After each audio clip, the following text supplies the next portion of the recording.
నారావారిపల్లెలో మంత్రి నారా లోకేష్తో నటుడు మంచు మనోజ్ దంపతులు భేటీ అయ్యారు. మంత్రి లోకేష్కు మనోజ్ దంపతులు సంక్రాంతి శుభాకాంక్షలు తెలిపారు. తాను ఎదుర్కొంటున్న సమస్యలపై మంత్రితో మనోజ్ చర్చించినట్టు తెలుస్తోంది. మరోవైపు మోహన్ బాబు యూనివర్సిటీకి రావద్దంటూ పోలీసులు మనోజ్కు నోటీసులు ఇచ్చారు. లోకేష్తో భేటీ అనంతరం మనోజ్ ఎటు వెళతారనే దానిపై ఉత్కంఠ నెలకొంది. అయితే గత కొన్ని రోజుల నుంచి మంచు కుటుంబంలో జరిగిన పరిణామాలు తీవ్ర రచ్చకు దారితీశాయి. నిన్న నారావారిపల్లె నుంచి మోహన్ బాబు కాలేజీ వరకు మంచు ఫ్యామిలీకి సంబంధించిన ఫ్లెక్సీలను ఏర్పాటు చేశారు. ఓవైపు మనోజ్, విష్ణు ఫ్లెక్సీలు ఏర్పాటు చేయగా రాత్రికి రాత్రే మంచు మనోజ్కు సంబంధించిన ఫ్లెక్సీలను తొలగించారు.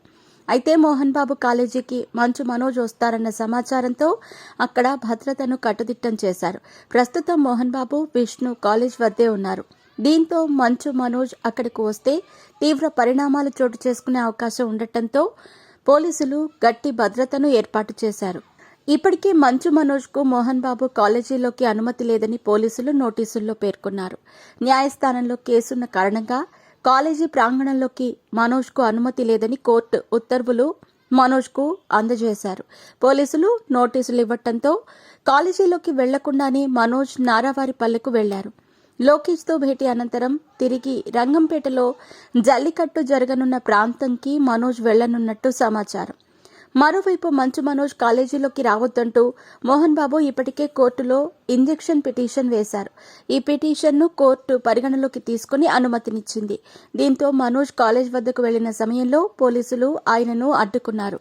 కాలేజ్కున్న 4 గేట్ల వద్దకు మనోజ్ వెళ్లి అక్కడి పోలీసులతో మాట్లాడారు. వారి వద్ద నుంచే సమాచారం తీసుకున్నారు. ఈ వ్యవహారం మొత్తాన్ని తన ప్రైవేట్ సెక్యూరిటీ కెమెరామెన్లతో వీడియో తీయించారు. మనోజ్ పాటు ఆయన భార్య మౌనిక కూడా కాలేజ్ వద్దకు వెళ్లారు. అయితే కాలేజీలోకి అనుమతి లేకపోవడంతో అక్కడి నుంచి నారావారిపల్లెకు వెళ్లిన మనోజ్ భార్యతో కలిసి మంత్రి లోకేష్ను కలిశారు.